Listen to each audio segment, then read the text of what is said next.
said, my name's Phil, and I'm an alcoholic, and I'm sick and tired of being sick and tired, and my life sucks, and I don't know what to do. And, you guys probably know, like in the AA world, that's like throwing chum in the water.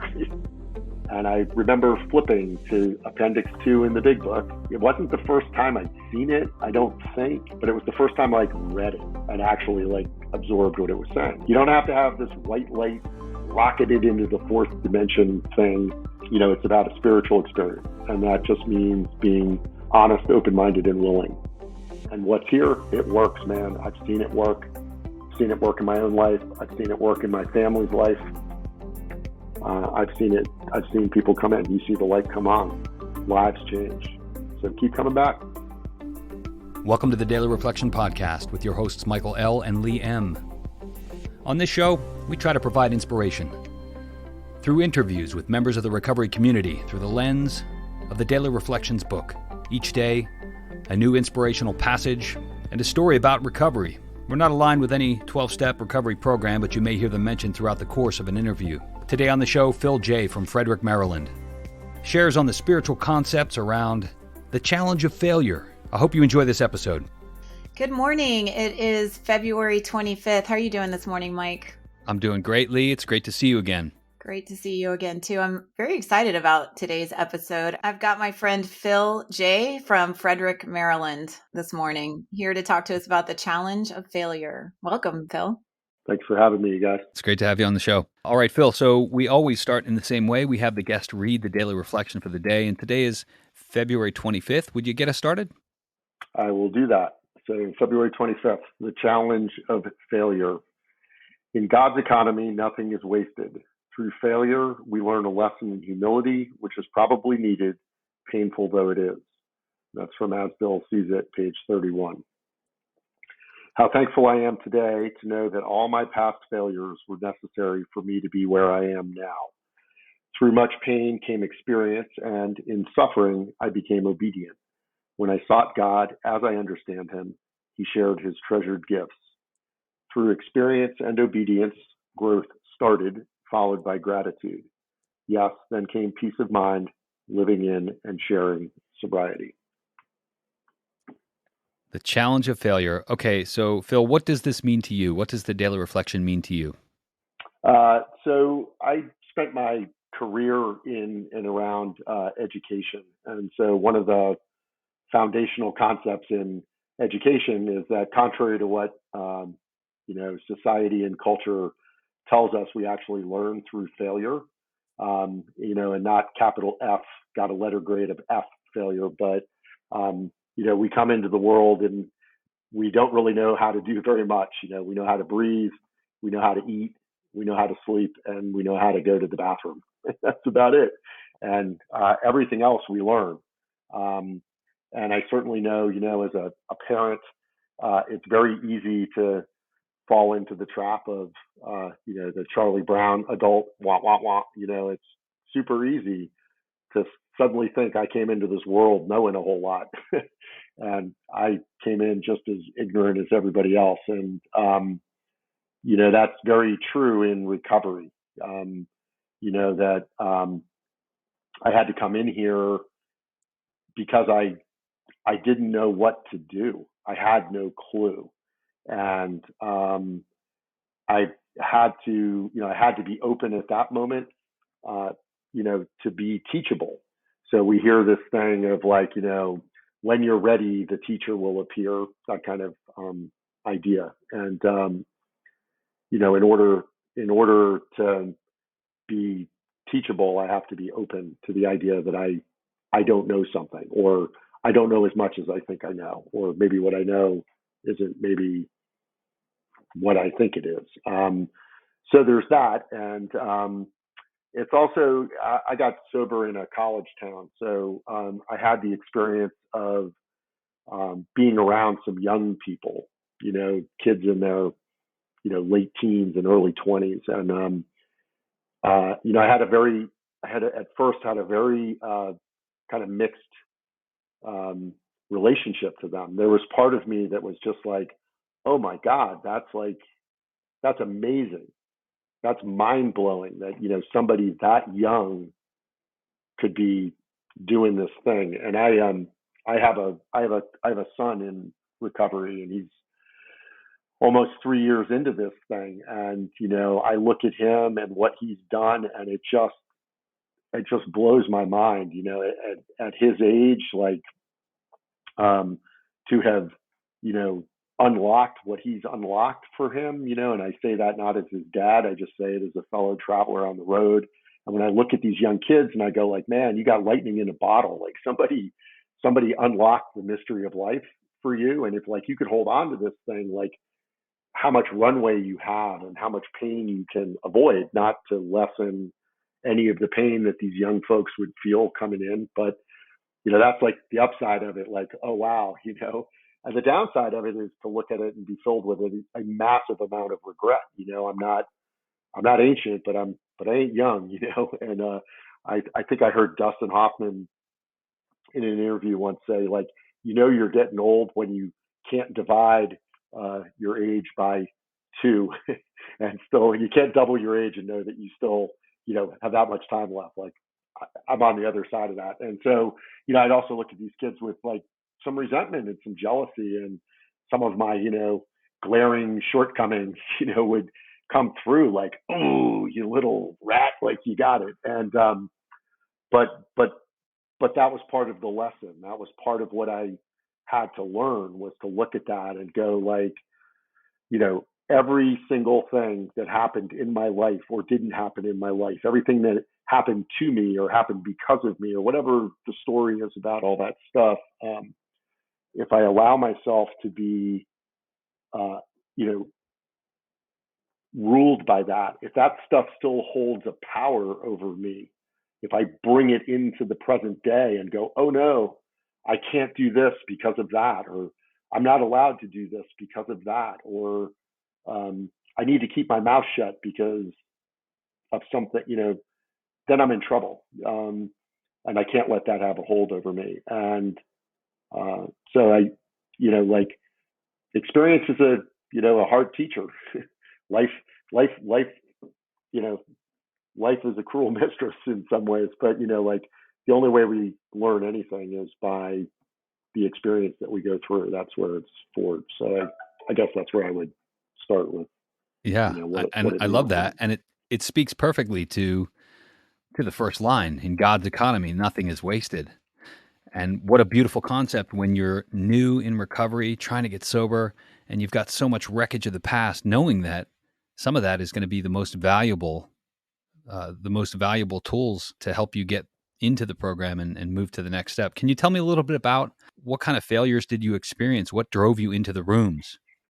I will say that one of the things that recovery, along with other things that I've done to try to, understand my past and how it got me here to my present, would be, at a very young age, I started to experience what became a seemingly endless string of traumas. And I say that very much in the, through the lens of privileged white male first world problems. Like, I, do not equate these traumas. They were not, some of the horrible, horrible things that happened to people as small kids, but they were still traumas. And there's a guy, Gabor Mate. I don't know if you or your listeners have heard of him, but he wrote a book. He's basically an addiction doctor, and he wrote a book called In the Realm of Hungry Ghosts. And that book was really super helpful to me as I was like trying to understand this thing that we share, this thing that got us there. And basically his premise is that addiction is a response to trauma of some sort. And so I had all these traumas, and basically what they amounted to was that people told me that the world was this way, and then it wasn't that way. It didn't matter what they said, an idea or something that wasn't that bad or wouldn't happen, it would happen. And I turned around and it was like, I couldn't believe it. I couldn't believe you. I couldn't believe my parents. I couldn't believe my friends. I couldn't believe society, and like I joke about it. It's like, one of them was like the Beatles broke up and Sonny and Cher broke up. And they used to sing every Saturday night, I got you, babe. And they'd look at each other longingly holding Chastity's hand. And then they broke up. And then my parents broke up. It was like, so whatever you're selling, like I'm not buying. That's what I decided. And, I date myself. Simon and Garfunkel have a song called "I Am a Rock." I don't know if you guys know it, but man, the the whole thing, like it's a very heavy adult thing. And I was 7 or 8 years old, and that was like my anthem. Like that was my rock. That was my song. And I, like every word of it rung true for me. Every single word of it rang true at 8 years old. And like, that's not right. you know? And so, I didn't have any confidence in anything. So then what I did was I decided that, A, you weren't going to fool me anymore. And, B, I was going to be better than you. And I was going to pick up, all the broken battle flags out there on the field of battle. And I was going to duct tape them all back together again. And I was going to get them to the top of Mount Crumpet. I immediately started to fail at all those things. And it says in our literature, it says, it's like, it wasn't that didn't have lots of morals and lots of principles and lots of values. Like I had all of those in spades, and every single one of them, I came up short. And it was like my drinking, the reality of my drinking, the reality of the unmanageability of my drinking for me, the manifestation of the great obsession that one day I was going to be able to drink like a normal person, whatever, that is, was that it was based on rules. And you know what? I could come up with rules till the cows came home, and I was going to end up breaking the rule or bending the rule or changing the rule. That was the hopelessness. And I call it the three-cornered room. I lived in a three-cornered room. In the first corner, you pointed your finger at me and you said, "You're the biggest piece of you know what?" And I would turn to the other corner and I'd go, "Oh, you have no idea. You don't even begin to know what a piece of you know what I think I am, and what things I've done that you don't even know about that would take whatever you are basing that on, and like we aren't even in the game." And so the third corner of the room, the only thing I could be was be that. That was it. I had no choice because you thought I was that. And it's that twisted ego, right? It's this, my egomania is such that like, no, not only am I a bad person, I am the worst person in the world. There was no one worse than me. And that's a very perverse form of egotism that I didn't appreciate. I didn't even know that was a form of egotism, much less appreciate that that's what afflicted me.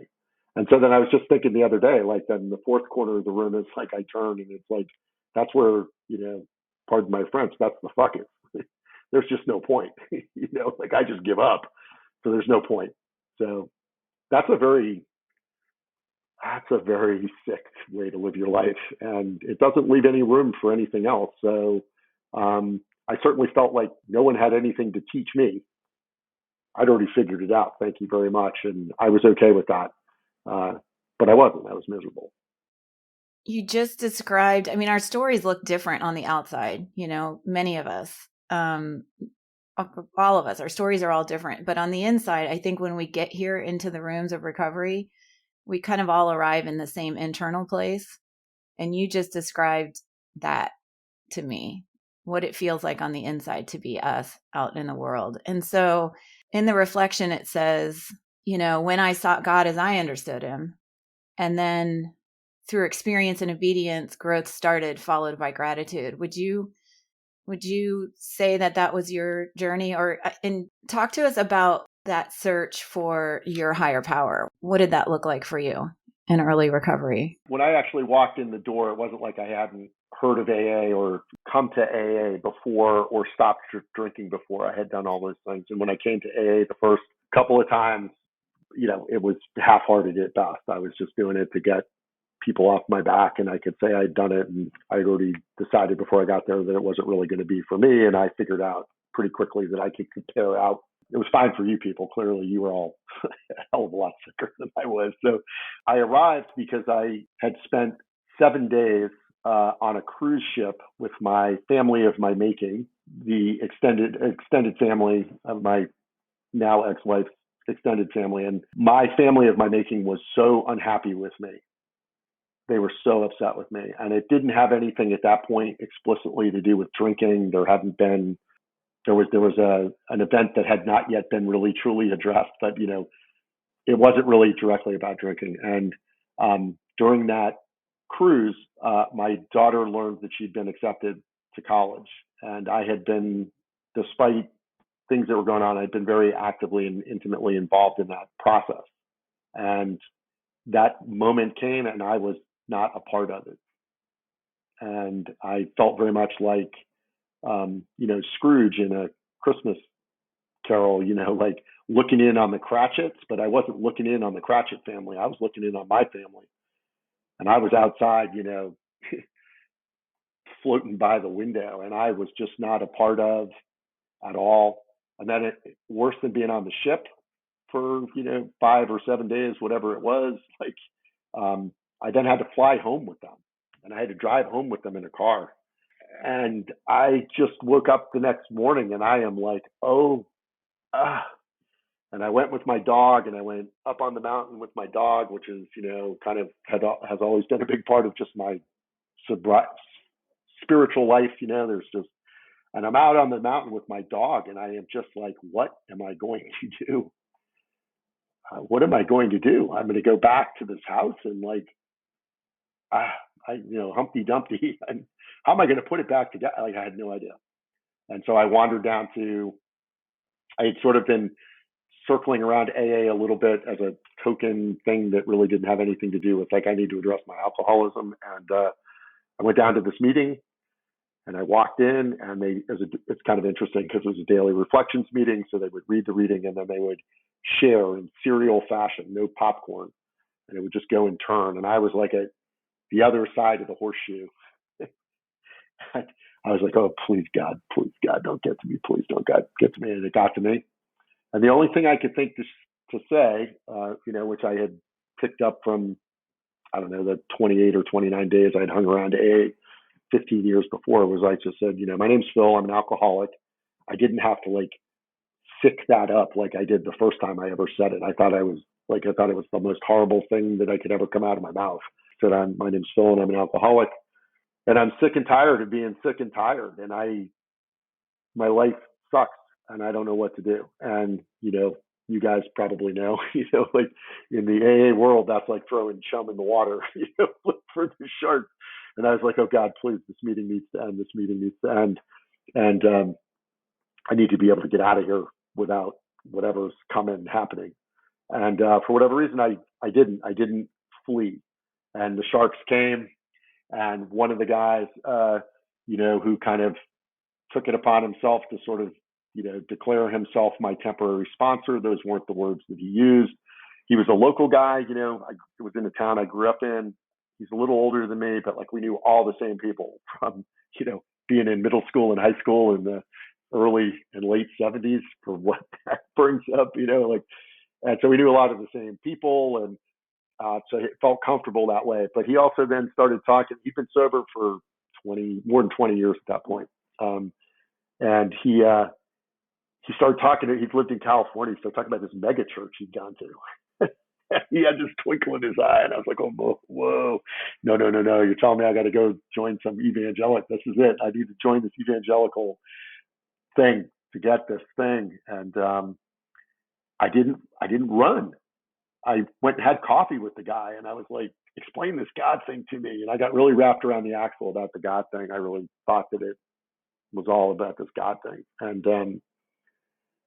for whatever reason, throughout this entire process, what finally broke that down for me was, I remember exactly where I was sitting in this morning meeting I went to. I went to it every day for, I don't know, 2.5 years, 3 years. I went to this meeting every day. And I was sitting at the end of the table, and it was the day where it was like big book day. And I remember flipping to Appendix II in the big book. And it wasn't the first time I'd seen it, I don't think, but it was the first time I read it and actually absorbed what it was saying. And it suddenly was like, oh, you don't have to have this white light rocketed into the fourth dimension thing. It's about a spiritual experience. And that just means being honest, open-minded, and willing. the little acronym HOW. This is how we do it: honest, open-minded, and willing. And it was just like, oh my God.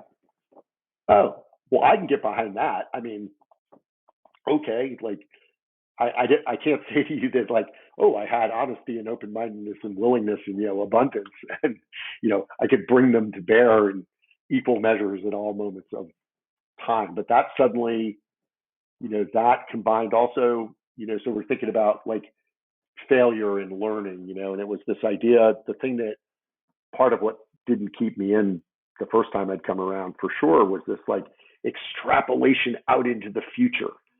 I'm like, oh, you mean in 10 years and 20 years and 30 years, there's going to be this moment in my life, and it would be a champagne toast would be part of that. And you're telling me I'm like, who needs that? That's not right. So I can't do this thing because now in 30 years I won't be able to do something. And I got this idea of one day at a time, like 24 hours. And I'm a math idiot. I have a real problem with math. I just like do it in my head and it comes out all wrong. But like the math was really simple. 24 minus the time I'm sleeping, working, exercising, doing whatever. Like there's not that much time that I have to be playing defense against that first drink. And that was the other big like light bulb. It's like, it's the first drink that gets you drunk. I only have to worry about one drink, one day at a time. And suddenly, oh, okay, well that doesn't seem insurmountable, And so it was being able to like listen, accept the idea that you guys had suggestions, and that if you suggested it, I ought to give it I ought to be honest, open-minded, and willing. I ought to give it a try. And if I could legitimately say, yeah, that doesn't really quite work for me, or I'm going to modify it slightly, or I'm going to find an alternative. So a good example would be, you hear this thing of like, get on your knees and pray. So I did that every morning, like a little school kid. I'd make my bed and I'd get on my knees and I'd pray, and I felt like a little school kid. And after a while, I'm like, I made the bed, because that was the one that like, that I tell anybody who's new, it's like, just make your bed tomorrow. Just like, make your bed. You like set your intention, you do it. It takes you no time at all, and you can go, check. I did what I said I was going to do today. I said I would start my day by making my bed, and I made my bed. And this idea of set your intention and then follow through. And if you don't do it, I don't need to go out and drink over it. I don't need to beat myself up. It doesn't need to be another shining example of my failure as a human being. It's just like, I'll do it this afternoon. And tomorrow morning, I'll try to have it be the first thing that I did. And so for me, like I was recently back up in Western Mass where I'm from, and I have this mountain. I can't tell you how many sunrise pictures I have from that mountain of this other mountain, but it's more than one.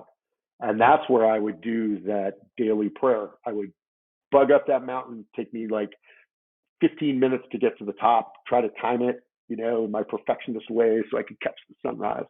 And I would stand on that mountain and I would just say the long version of the Serenity Prayer out loud into the void.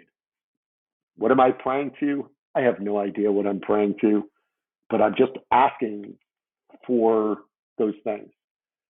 And I just want those things, I want serenity, and I want courage, and I want wisdom, and I want tolerance, and I want gratitude, Perfectly in line with the tail end of the reflection, where it says, through experience and obedience, growth started, followed by gratitude. It's almost like you read this, Phil.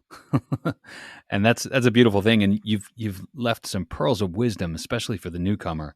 But tell me, the reflection ends with, then came peace of mind, living in and sharing sobriety. Tell me a little bit about that. How does that land with you? Yeah, I would say two things to that. So another thing that was really instrumental in my recovery. So, I mean, not that it matters, but, I've been at this, just had my 7-year anniversary at the end of December.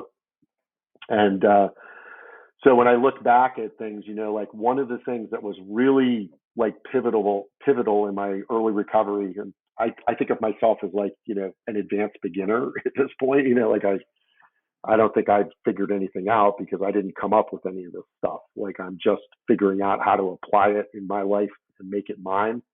So what happened was my sponsor, God bless his soul, he went out.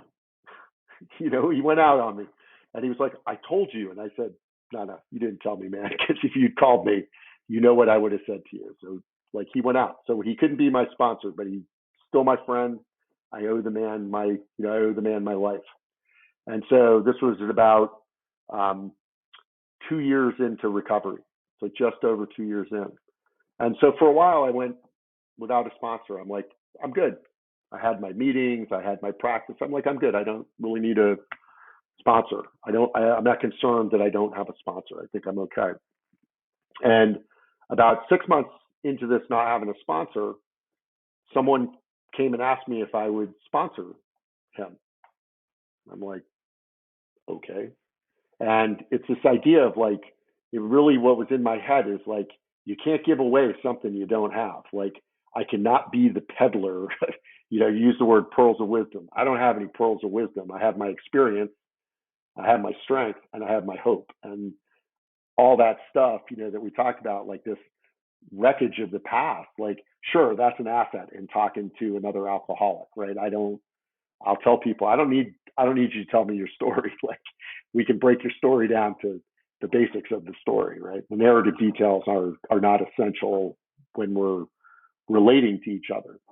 They're important, but they're not essential. And so it became really important to me as I worked with this guy to really think about everything that I said to him. And so I told you I've been in education, my whole life in some ways. I've coached youth sports. I've done a lot of coaching. It's something I like doing. I like doing it in my professional life. I'm getting long in the tooth now. I like working with I call them kids. They're not super kids, but they're a lot younger than I am.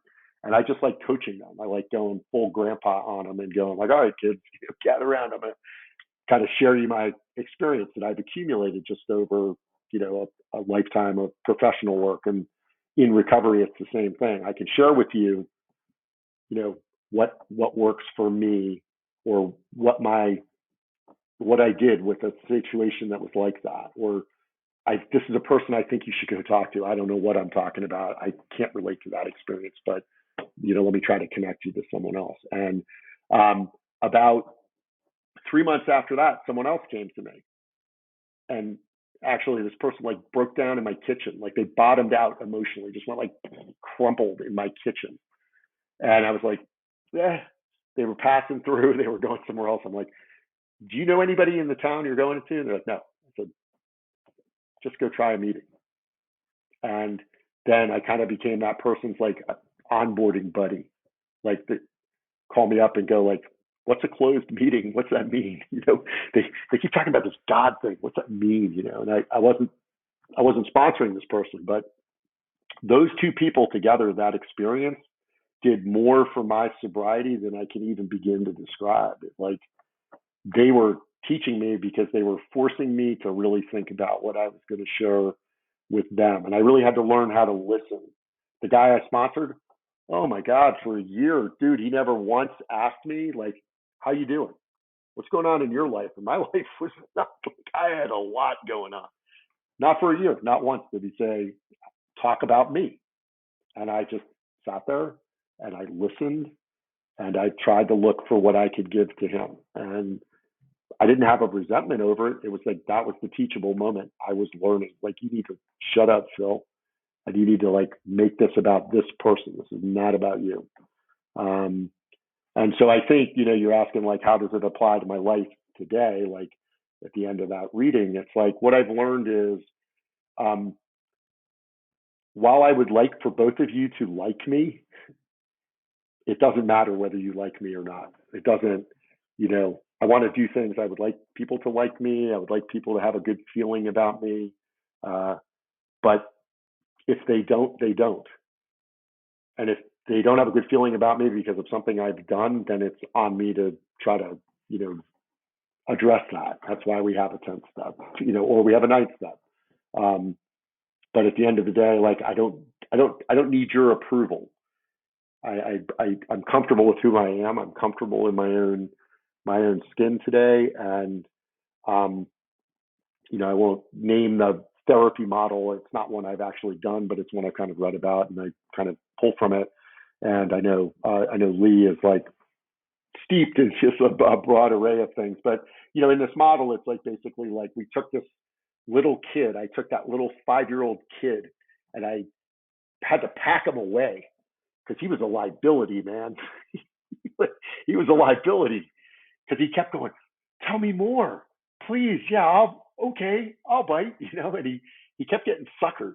And I finally had to put him away, and then all these other ways of being took over, and despite my alcoholism and the harm that I caused to people and the wrongs that I did to people, and I don't want to, downplay any of that. I treated a lot of people badly, people I loved, but I never woke up any day going like, it's my mission today to make you miserable and to hurt you, but that doesn't change the fact that I did do those things. But, at the end of the day, it's like the way I had of being in the world, some of it served me really well.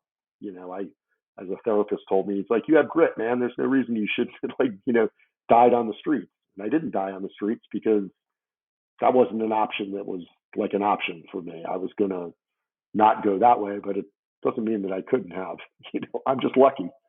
I'm lucky I didn't end up in prison. I'm lucky I didn't kill somebody. I'm lucky I didn't cripple myself. I'm lucky I didn't, I'm just lucky. There's nothing special about me. So, well, that's incredible. I mean, it's great to have gratitude, but it sounds to me like you're thriving, Phil. Lee, anything else to add? No, I think you just wrapped it up beautifully. The come full circle with the reflection. I mean, the failures are part of the journey, and we don't learn and grow until we experience the pain, which is the touchstone to all growth. And if we move through it, follow some simple suggestions, we're going to experience that feeling that Phil just described of comfortable in our own skin, peace of mind, serenity, gratitude. It's a beautiful thing. Thank you for sharing your story with us today, Phil. Yeah, Phil, can't thank you enough. This has been phenomenal. Any final parting words before we wrap? I just, I've come to understand down here in Frederick, AA boils down to two things, acceptance and gratitude.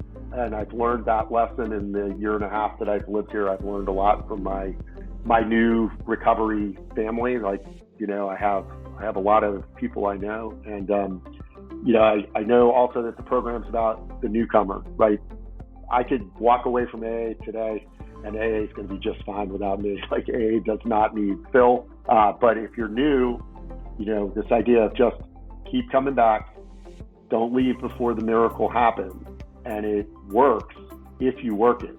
And if it's not working, you're not working it. That's not what's on offer here. What's on offer here is hope. Every one of us was hopeless. We walked in with nothing. Everybody walked in feeling the same way I did up on that mountain. I had nothing. And you guys have something. And what's here, it works, man. I've seen it work. I've seen it work in my own life. I've seen it work in my family's life. I've seen people come in. You see the light come on. Lives change. So keep coming back. Thanks so much. Beautiful. Thank you, Phil. Thanks so much to Phil for joining us today. And thanks to you, the listeners. If you want to find us online, you can join us on Facebook at facebook.com/groups/Daily Reflection Podcast. You can find us on Twitter @Daily Reflector. Thanks, everyone. Have a great day.